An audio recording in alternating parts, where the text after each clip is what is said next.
এটা মহা পরিবর্তন দেশের মধ্যে এসছে, আপনারা নিশ্চয়ই অনুভব করেন সেটা। অনুভব না করে উপায় তো নাই। এমন সব কাণ্ড হয়েছে দেশের ভেতরে যেটা 1000 বছরে আর হবে কিনা সন্দেহ। আমরা তার মধ্যে আছি।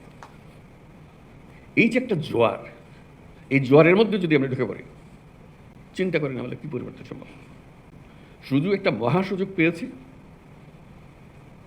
এবং এটা আমার আপনার মাধ্যমে হচ্ছে। আমরা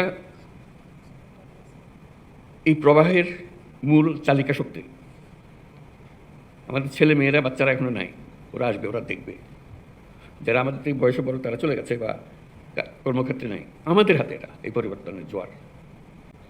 এই পরিবর্তনের আগের মুহূর্তে আমরা একরকম ছিলাম,